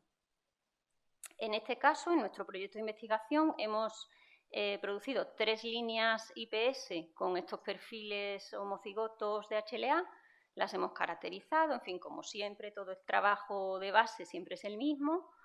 Tenemos un protocolo en marcha para producir el epitelio pigmentario en condiciones muy controladas y obtener un material pues, con gran pureza y de gran calidad. Los principales hitos que se persiguen en este proyecto, como ya he comentado, es hacerlo todo en condiciones que sean además compatibles con el uso después en una sala GMP o el blanqueo de estas líneas, por lo cual siempre vamos apoyados y tenemos el consejo de la Red Andaluza de Terapias Avanzadas, que nos han ayudado mucho en esta parte que es más bien de documentación y de saber cómo hay que hacer las cosas, qué tipo de productos tenemos que utilizar y todo esto para producir las células. Definir también cuáles son los controles de calidad necesarios para que el producto al final le guste a la Agencia Española del Medicamento y pues con estas premisas hemos estado trabajando. Aquí lo que presento es un trabajo que, sobre todo este trabajo prácticamente de todo lo ha hecho mi compañero Álvaro Plaza, en el que se ha probado 3 matrices diferentes como base del epitelio pigmentario. Por un lado está esta matriz que se llama PCT, que viene de una colaboración con una empresa alemana y es una matriz segregada por unas células humanas. Entonces, en principio nos parecía un material bastante adecuado para tener encima de esa matriz las células del epitelio pigmentario. Y luego 2 grosores diferentes de la matriz de fibrina agarosa que ya habíamos probado en el primer proyecto. Porque el principal problema que le vemos a esa matriz de fibrina agarosa es que es muy gruesa. Un material que puede ser idóneo para la córnea, por su grosor a lo mejor ya no es ideal para el espacio subretiniano. La retina es fina y algo que mida 100 o 200 micras es muy grueso para colocarlo en ese espacio. Entonces se probaron los grosores más finos que conseguimos preparar de este material de fibrina agarosa y ahora se compararon pues esos tres conjuntos en cuanto a la capacidad de las células de mostrarse como deben ser, como es un epitelio pigmentario típico, en los marcadores génicos y de actividad luego fisiológica, como la capacidad de establecer una barrera celular epitelial, la capacidad de secretar, pues en este caso, por ejemplo, el PEDF, pero también se estudió el VEGF, la capacidad de fagocitar o de hacer su función normal de la retina, que es fagocitar los segmentos externos de los fotorreceptores. Y luego aquí abajo, en la última banda ya de datos, lo que se presenta es la pureza, la cantidad de contaminantes que no son exactamente puramente RPE, epitelio pigmentario, que se encontraban en esas preparaciones. La conclusión de todo esto es que en realidad cualquiera de esas 3 matrices es útil para producir epitelio pigmentario de la retina. La que produce un epitelio más puro es esta de aquí de la izquierda, que es ese material que he dicho que venía de una empresa alemana que colabora con nosotros, pero digamos que la fibrina agarosa sigue dando un buen resultado. Y a nivel de funcionalidad y de expresión de marcadores, en todos los casos es adecuado. Aquí un día vinieron Enrique e Isabel porque lo que queríamos era que tocaran ellos con las pinzas el material y vieran si realmente les parecía útil para hacer una cirugía, o sea, si ese material ellos después veían que era manejable a la hora de introducirlo en el espacio subretiniano. Y verdaderamente aquí pues nos encontramos con un problema, y es que el material PCT, que era el que nos parecía más idóneo, una vez que se separa de la placa de cultivo, pues se arruga y es muy fino, muy en cuanto al grosor es ideal, es elástico, no tiene mal aspecto en cuanto a la elasticidad y al grosor, pero esto para ponerlo con unas pinzas no es. Entonces quedó claro ya que si se va a colocar un material de este tipo hay que desarrollar un inyector específico para facilitar el que se pueda colocar sin el engorro que supondría estirar eso dentro del espacio subretiniano. Entonces, lo que sabemos hasta ahora, ¿no? El proyecto está en marcha, este proyecto no está terminado, pues se han establecido las líneas que son compatibles con GMP, con estos 3 haplotipos HLA. Las 3 matrices podrían ser útiles en distintos aspectos. Las de fibrina agarosa promovieron una mayor maduración del ERP, pero menor pureza. Y el material que denominamos PCT, aunque el nivel de maduración del epitelio no es el mismo, pero es más que suficiente para hacer después un trasplante, ¿no? Porque eso puede terminar de madurar ya luego en el tejido. Entonces, esos primeros retos del proyecto ya están cumplidos y ahora nos queda hacer pues toda la parte in vivo, en la que nuestra propuesta es evaluar realmente ya un efecto terapéutico, no solo la seguridad. Entonces, los animales en los que se va a testar los materiales tienen que tener primero hay que desarrollar un modelo de daño por láser. La idea es inducir un daño con láser para luego ver si realmente el trasplante produce algún efecto beneficioso, realmente un efecto terapéutico.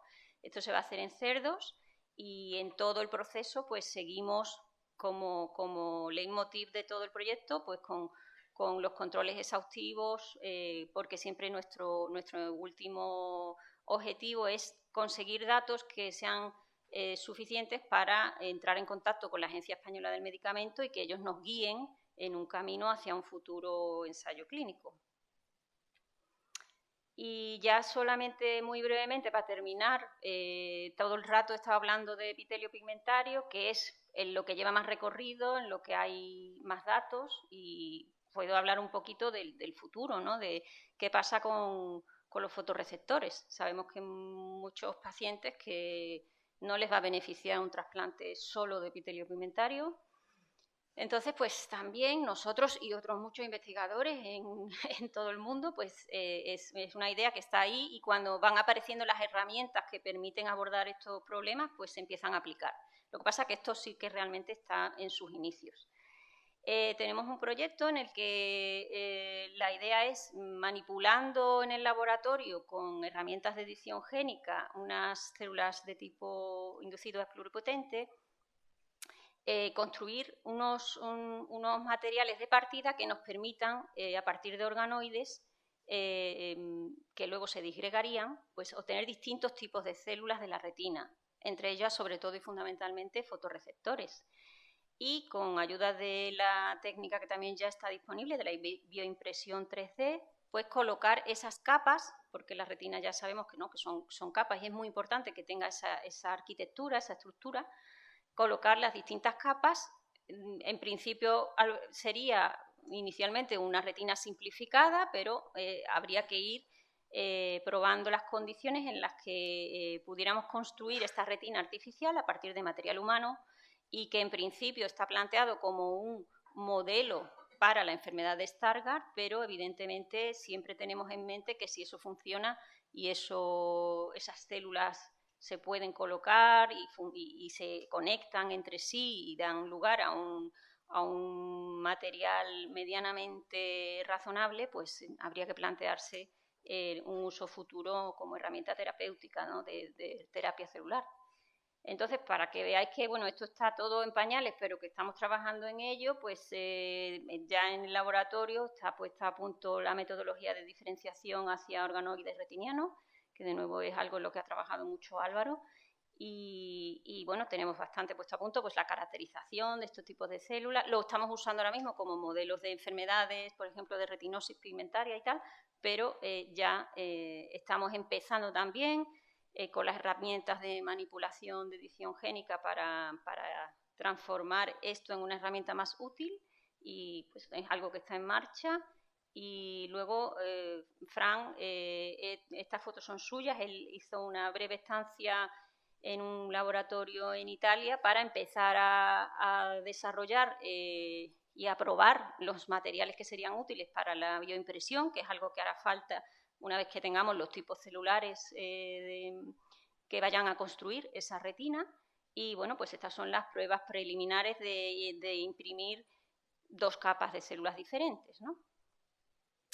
Y bueno, pues otro dato que me gusta traerlo porque veáis que para mí, por lo menos, esto era lo más difícil, y ya en un laboratorio, no en nuestro, en el laboratorio de Big Gum, han demostrado que es factible. O sea que hay una conexión real entre las neuronas que se obtienen de los organoides de retina. Entonces, esto a mí me da esperanza de que realmente, una vez que vayamos solventando todos los pasos, al final no vamos a tener algo muerto, sino que es posible que esas neuronas puedan hacer una interconexión y puedan realizar parte de su trabajo.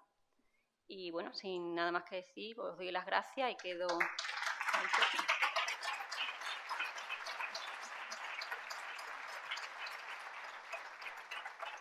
Muchas gracias, Berta. Luego haremos a la doctora Berta preguntas, pero vamos a dar paso al profesor Inzunza, que ha hecho un viaje largo y que es un lujo tenerle aquí y que espero que saquemos muchísimo partido de lo que sabe.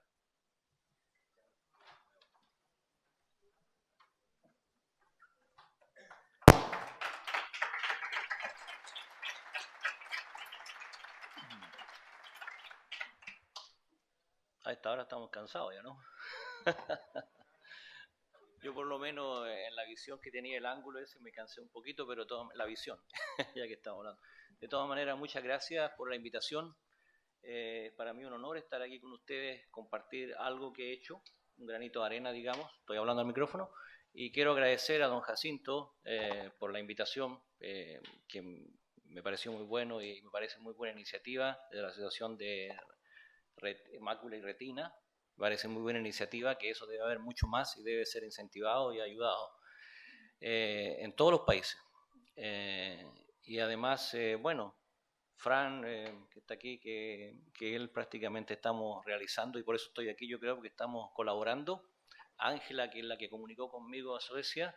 Yo vivo en Suecia, original soy chileno, vivo 30 y tantos años de mi vida, ha pasado, he estudiado, he hecho toda mi carrera en Suecia. Por lo tanto, yo voy a presentar en inglés, y me van a perdonar porque algunas están escritas en inglés y no tuve tiempo para cambiarlas, pero voy a tratar y lo que voy a hacer con ustedes, porque ¿qué hago yo aquí? La pregunta. He aprendido mucho de retina. Yo, de hecho, defendí mi tesis de doctorado, la defendí en obstétrica y ginecología, y no tiene nada que ver con retina, oftalmología. Por lo tanto, tenemos que ver, esto es multidisciplinario, todo lo que es medicina regenerativa tiene que ver con muchas profesiones. Los estudiantes que vienen al Karolinska son de muchos también, algunos médicos, algunos son tecnólogos, algunos son bioinformáticos también, y hay una cantidad enorme de profesiones que se unen a este tipo de la medicina regenerativa que le llamamos nosotros.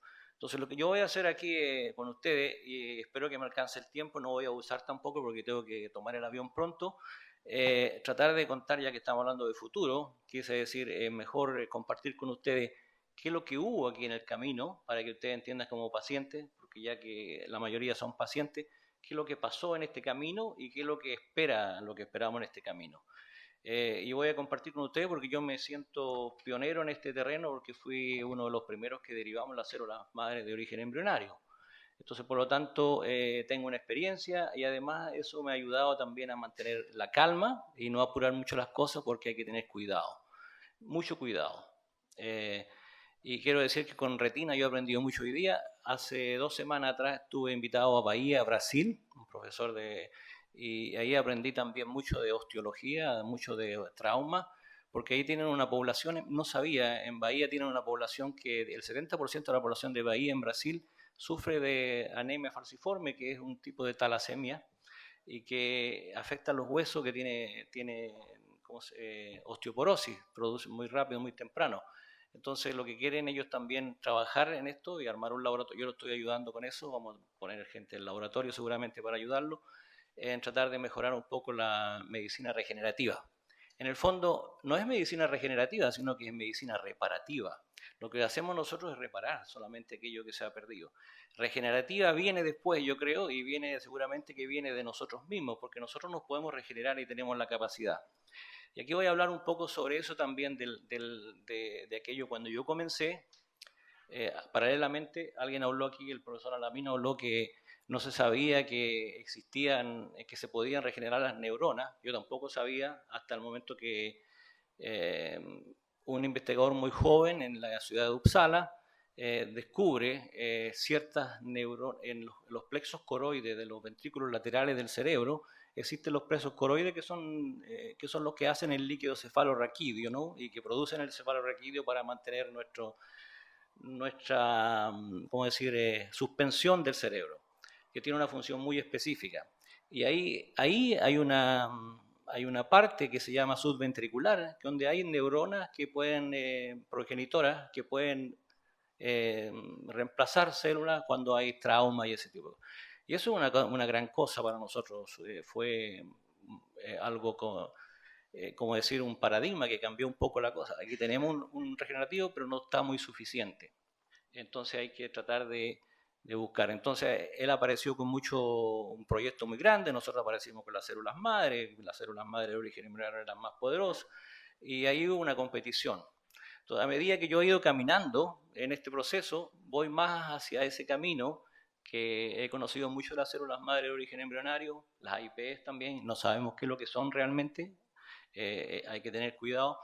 Y he aprendido que nosotros tenemos seguramente el potencial en nuestro cuerpo para poder regenerarnos, y lo hemos perdido en ese proceso ontogenético, que lo podemos ver en las especies más inferiores, por ejemplo, salamandra, por ejemplo. Aquí mismo hay un grupo en Granada, hay un grupo que trabaja con la planaria, que es una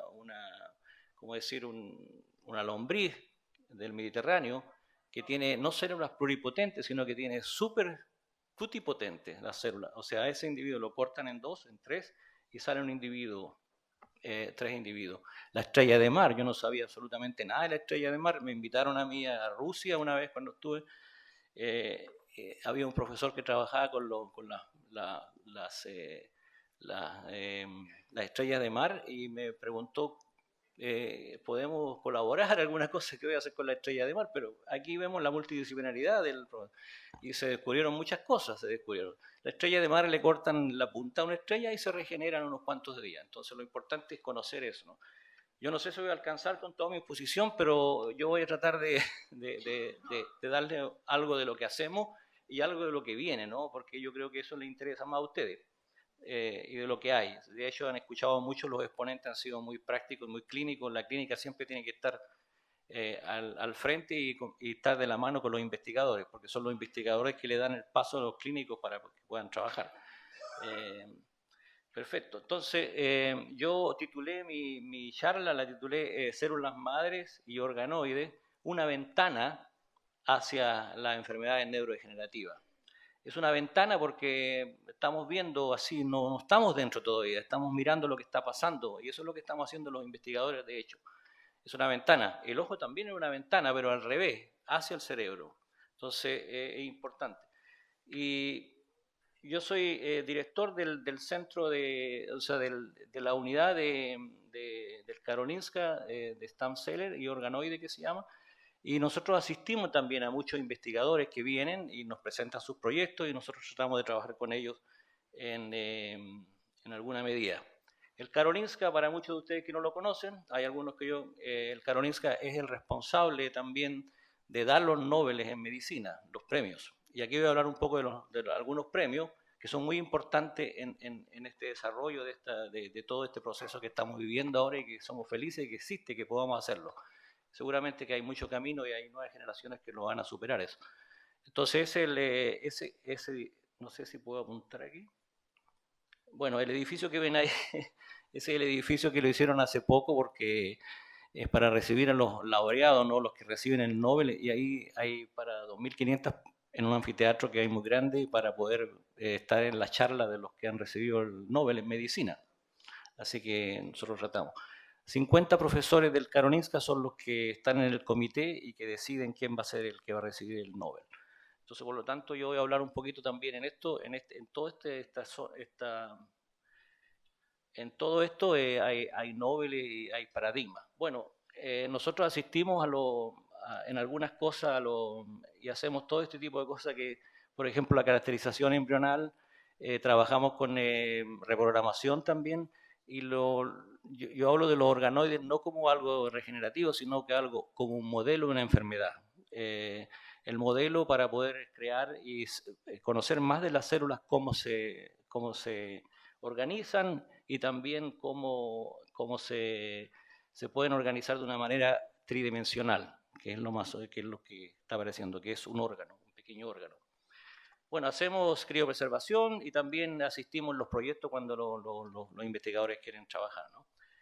Tenemos también cursos, tenemos exposiciones, cursos internacionales que vienen a veces de diferentes países europeos, incluso latinoamericanos. Hacemos cursos todos los años sobre esto, y también tenemos gente que se estrena en nuestro laboratorio y vuelve a los laboratorios tratar de montar y asistirlos. Bueno, este es quería empezar con esto porque este es un novel y aquí comienza. Yo trabajé un tiempo en esto también, que eran los modelos de animales, cuando en el tiempo, yo estoy hablando hace mucho tiempo, no, son 25 años. Llevo bastantes años, aunque no parezco, pero soy veterano. En ese tiempo comenzamos a hacer modelos de ratoncitos para conocer las genes, porque se descubrió, bueno, el genoma se descubrió, empezó a trabajar, pero no se sabía la función. Para poder conocer la función de una gene había que hacer un modelo, ¿no? Un modelo animal. Y cuando, ¿cómo puedo hacer un novel? Perdón, no puedo apuntar. De todas maneras, ven las células que están acá, ven un blastocito que está ahí, un blastocito es el 5 días de la fertilización, después de la fertilización, y ahí se sacaban las células y se transferían con un gen que se podía estudiar, y con ese gen había una doble expresión o triple expresión y se aniquilaba el gen, por lo tanto no se expresaba. Entonces eso significa un knockout, significa que sacamos la gene de su función y estudiamos qué es lo que pasa en el ratoncito con eso. Hay miles de modelos sobre esto, están congelados los embriones, en el Karolinska existen 3.600 modelos de ratones transgénicos congelados, están ahí, y han estudiado mucho, y nos hemos dado cuenta hasta ahora que el ratón no nos da mucha información sobre lo humano.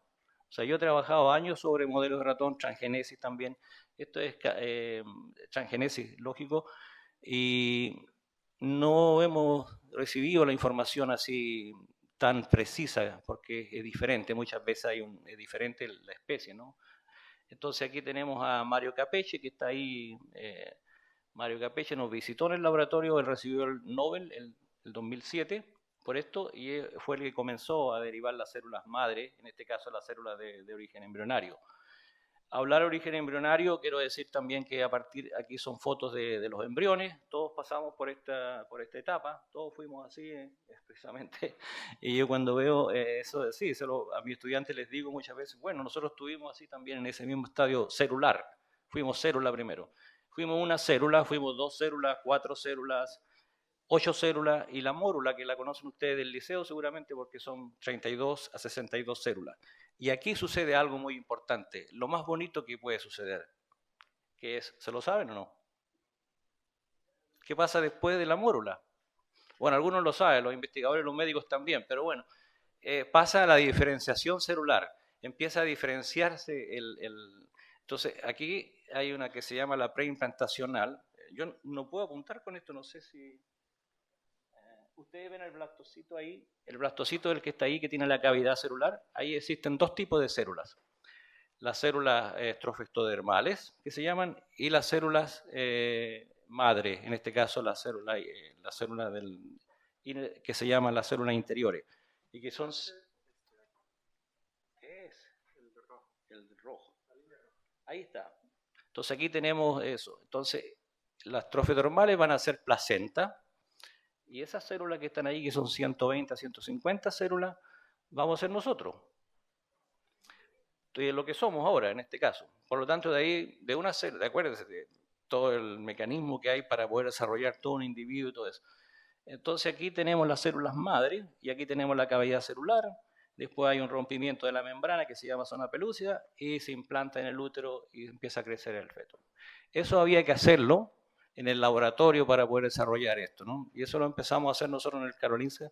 De hecho, yo trabajaba, como les dije, mi tesis fue de PhD, de diagnóstico preimplantacional, y teníamos acceso a los embriones. Y por eso pedimos el permiso ético para aquellos embriones que los botaban y que no iban a ser usados en el tratamiento, y pudimos desarrollar que es células madre de origen embrionario. Aquí, ese es Robert Edward, también nos visitó, lo conozco personalmente, murió ya, desgraciadamente. Recibió el Nobel el 2010 y lo recibió demasiado tarde, porque él fue el pionero, el que hizo el primer niño en Epruvetas, el 78, y fue criticado muy fuerte, todo el mundo lo criticó, lo echaron de la universidad, una historia bastante dura, y nadie le daba dinero para trabajar en su investigación, se cambió de diferente, hasta que encontró un médico que está ahí, que lo ayudó, e hicieron el proceso e implantaron el embrio, y nació Louisa Brown, que es la primera niña nacida en Epruveta que se conoce, el 78, y ella también después da nacimiento natural a un hijo. Entonces aquí hay un proceso. ¿Por qué es importante este punto? Porque esto nos permite a nosotros ver el desarrollo del embrión in vitro y poder estudiar, y eso se llama preimplantacional, la preimplantación, y a nosotros nos ayuda para conocer. ¿Qué hemos conocido con esto? Hemos conocido todos los factores que hay del ovocito cuando entra el espermatozoide y cuando empieza a crecer, y las fallas que pueden haber también al principio, todas las fallas que pueden existir dentro de este proceso. Y hay muchas genes que se pueden corregir, seguramente después al futuro vamos a empezar a corregir las enfermedades. En este periodo, seguramente, no estoy seguro, se hacen algunas cosas de todas maneras. Después tenemos el desarrollo, pueden ver de las células madre, aquí es sacar las células madre, que son células pluripotentes, como lo dijo la doctora Cerda, y ahí podemos tener los tejidos. Y aquí existen las 3 capas, que son el ectodermo, mesodermo y endodermo. Conociendo esto, nosotros podemos derivar este tipo de células para diferentes tipos de células que queramos nosotros. Y hemos aprendido mucho. De aquí esto es bastante primitivo, porque esto es un conocimiento del liceo, de hecho, pero que nos ayuda mucho a nosotros para poder entender. ¿Y cuáles son los mecanismos que llevan a ese tipo de desarrollo? Aquí les voy a ver. De hecho, quiero poner esto es muy importante porque en muchas conferencias que he ido, yo, colegas también, no saben, hablan de células madre, pero no saben qué tipo de célula madre cuando hablamos. Incluso yo me acuerdo que fui invitado a Chile el año pasado y me recuerdo que fuimos con mis colegas de la universidad, los llevé a Punta Arenas, que es bastante exótico, y entramos a una farmacia y un muchacho me dice, una crema en base a células madre. Crema para la cara en base a células madre. ¿Qué es lo que es eso? O sea, hay mucha especulación sobre las células madre. Hay que tener mucho cuidado con eso también. Por eso es que hay que clarificar siempre qué tipo de célula es la que estamos usando. Y es muy importante el tipo de célula que estamos usando. Tenemos los blastocitos, como ya lo dije, tenemos las pluripotentes. ¿Qué significa pluripotente? Significa que puede hacer todas las células de nuestro cuerpo. Tiene una plasticidad enorme. Tenemos las células fetales, que también hay o del cordón umbilical, en este caso, del niño, que son valiosas también, pero que no son tan potentes y son multipotentes. Las células mesenquimales también son multipotentes. La célula del cordón umbilical, como le dije, multipotente. Y tenemos también en nuestro cuerpo algunas células que pueden hacer el trabajo, y que son las mesenquimales o las hematopoéticas de nuestra sangre, que son las que producen nuestra sangre, todas las células de nuestra sangre. Y tenemos en el cerebro seguramente también algunas células progenitores neuronales, y que también pueden reparar y que se pueden activar al futuro, podemos usarlas también y podemos trabajar en eso. ¿Qué son las células madre? Son células que no son especializadas, se autorrenuevan y tienen un nivel muy alto de telomerasa. Telomerasa es una enzima que está en los cromosomas de nuestras células. Nosotros tenemos 46 cromosomas, dependiendo, y al final de los cromosomas hay una cosa que se llama los telomeros, y ahí tenemos una enzima que es responsable de la edad de la célula. Por lo tanto, la edad de la célula está marcada ya, y ese es lo que nosotros tenemos que mostrar en la telomerasa. Telomerasa también es un Nobel. El 2008 recibieron el Nobel ellos porque descubrieron eso, y que significa la edad celular. Entonces eso es muy importante para conocer eso también, qué tipo de células tenemos. El problema cuando nosotros tenemos células mesenquimales, no tenemos la telomerasa muy grande, muy pequeña, ya está una célula envejecida, que si nosotros la ponemos a activarla nuevamente, no es muy potente, como la pluripotente, digamos. Entonces por eso que hay que conocer eso para ver qué tipo de células vamos a usar. Es una fuente ilimitada de células específicas que nosotros podamos tener. Nos ayuda a conocer, por ejemplo, hemos aprendido mucho de eso, por conocer qué es lo que pasa con nuestro embrión, qué es lo que pasa con nuestras células, qué es lo que pasa con nuestras enfermedades. Todo eso lo hemos visto, algunas vías que hemos descubierto, y eso nos ha ayudado a nosotros para poder hacer esto, donde estamos aquí ahora.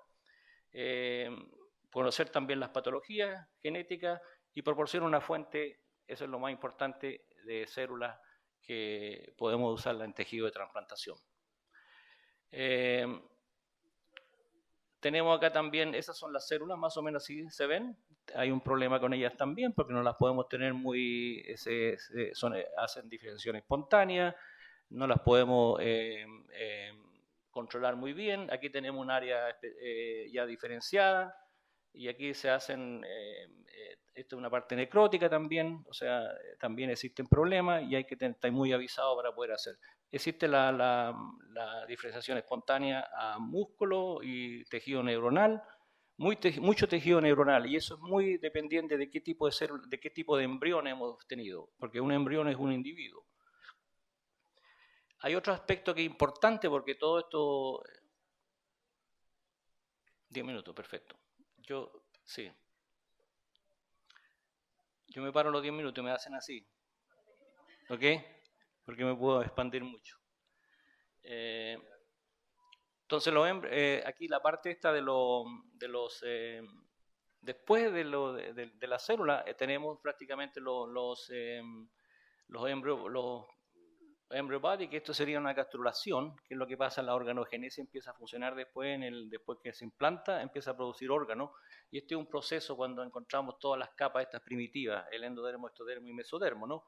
Y aquí los tenemos y tenemos que hacerlo en el laboratorio para poder hacer los organoides. Y aquí tenemos un embryo body, que sería un cuerpo embrionario, en este caso, hecho en laboratorio, y que lo podemos diferenciar para diferentes tipos de células, en este caso neurofilamento y gliacel. Quiero poner aquí Yamanaka. Yo estuve trabajando también con un proyecto de Somatic Cell Transfer, que es clonación. No sé si la generación de ustedes se recuerda de la Dolly. Porque yo le pregunto a mis estudiantes ahora, nadie se recuerda porque son del 2000 nacidos. Y yo le digo esto mismo, le digo, ¿se acuerdan de la Dolly? Claro. Sí. No, hacemos un diálogo porque esto es importante. No de la sí, dígame. Ah, sí, sí, lógico. Exacto, exacto.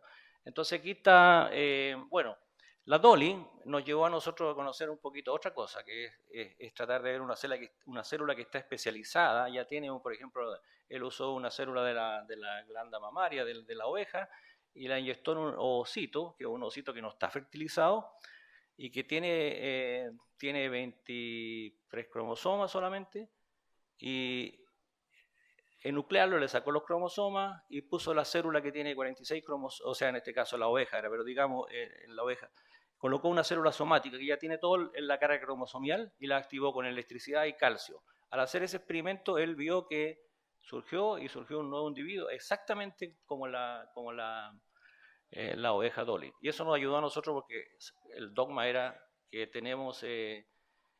podemos recuperar esas células y que vuelvan nuevamente pluripotentes. Y aquí hubo eso lo pudieron hacer con estos, porque de hecho la clonación es un poquito complicada, porque tenemos que en humanos es muy complicada, estamos matando al embrión y eso es muy complicado éticamente. Así que Yamanaka hizo un cóctel de esto de 4 factores y usó los virus aquí perdón. Y tenemos entonces el cóctel Yamanaka-Thomson, porque Thomson modificó un poco este proceso, que es el CEMI, que es una gene que tiene que ver mucho, oncogénica, que tiene que ver mucho con cáncer y que es proliferativa. Entonces él quiso proliferación en sus células. Y tenemos esto. Y por eso que es importante saber qué es lo que tenemos cuando reprogramamos también dentro, porque qué es lo que metimos en las células, porque son transgénicas. Y Thomson, que trabajó también e hizo de hibridación de células, usó lo mismo, pero usó otro tipo de virus. Aquí se usa un virus también, que es un vehículo que lleva todos estos 4 factores a la célula.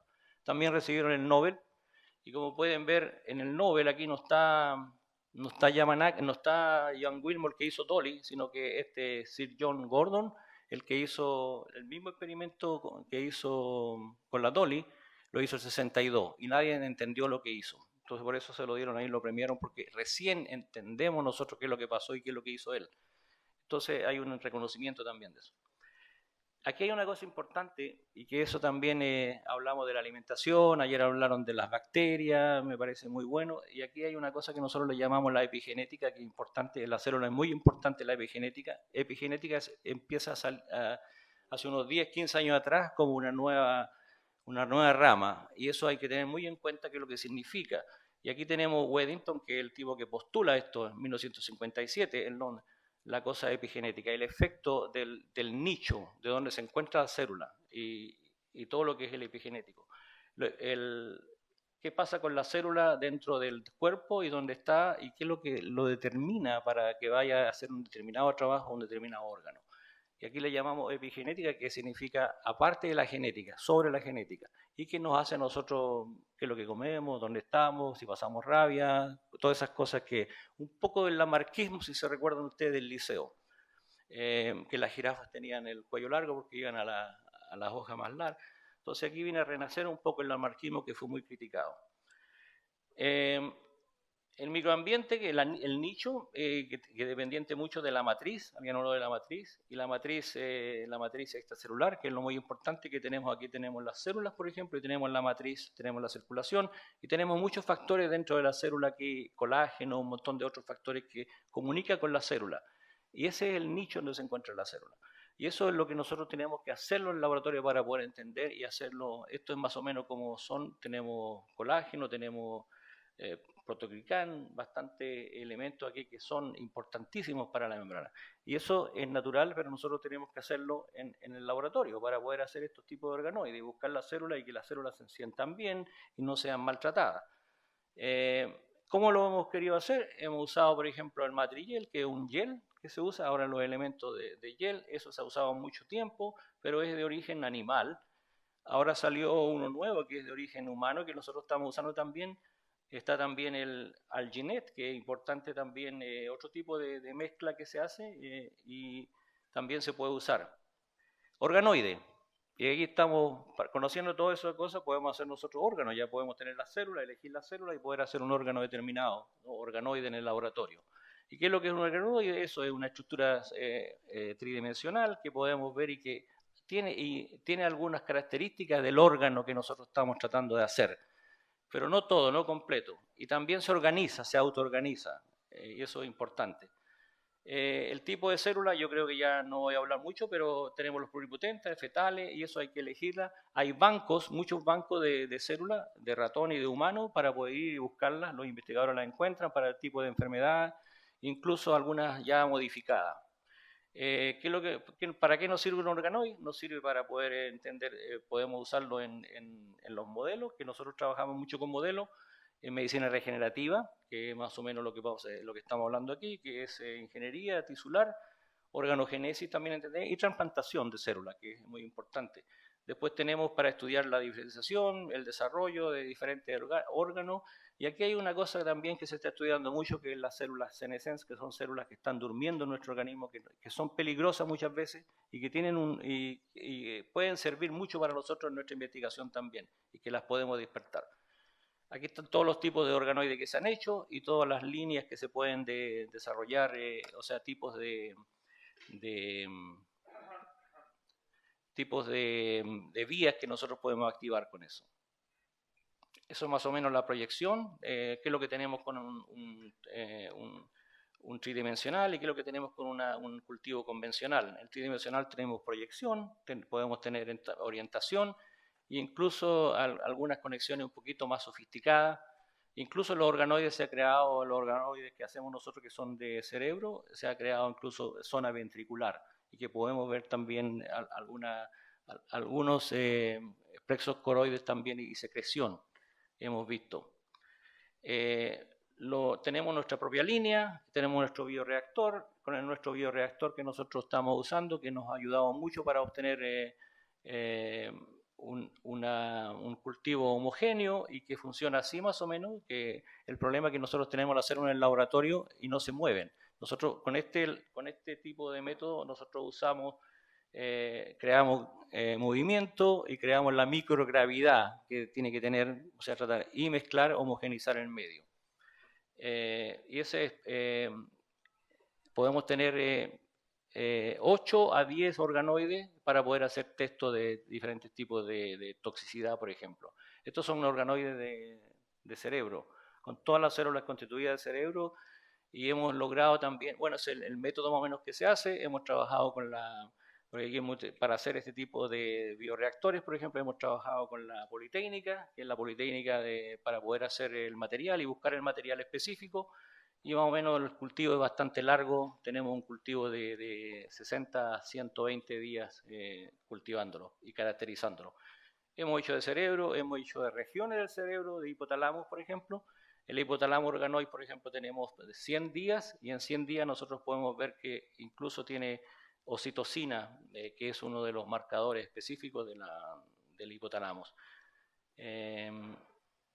Y hemos encontrado los marcadores específicos de hipotálamo y podemos hacer regiones. Lógico que se pueden hacer de retina de aquí también y ver más o menos cómo se está haciendo y buscar los marcadores específicos. Hemos hecho también con los glioblastomas, que son células que son bastante invasivas. Hemos creado una barrera del cerebro, parcialmente una barrera de la sangre, y que las células, por ejemplo, glioblastoma, cuando las agregamos, penetran y podemos ver, porque están ya marcadas, cómo penetran y cómo se comen la parte del cerebro. Y eso es muy importante porque estamos viendo la invasión de estas células. El glioblastoma es muy invasivo. Y eso, sí, perfecto. Entonces yo me voy a parar ahí y la cosa de... 2 minutitos.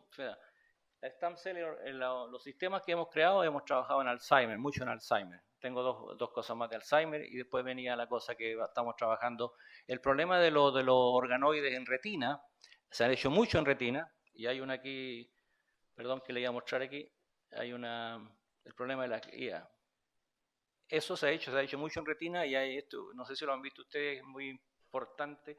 Aquí han logrado incluso hacer a partir de las vesículas ópticas y que se cree que puede ser creando este mini cerebro, tratar de crear también los ojos.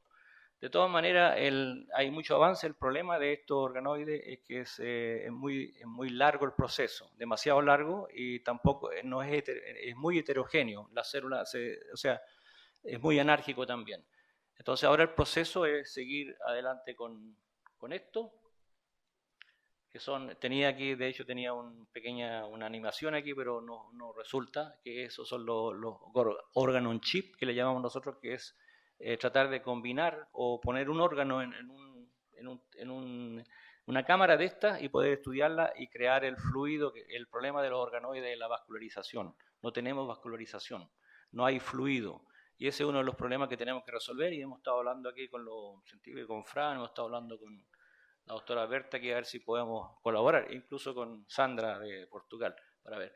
El futuro va aquí, seguramente, en este tipo pero seguramente para conocer un poquito más y usarlo como modelo de enfermedad y buscar un poquito en el mismo laboratorio encontrar la solución de aquella toxicidad. Así que yo me quedo ahí.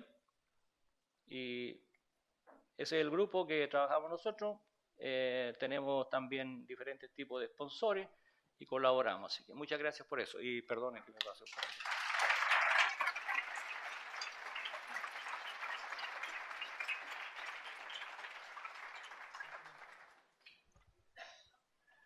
Muchas gracias. Tenemos varios aviones de ponentes a punto de salir, entonces las preguntas yo creo que las podréis hacer durante la comida.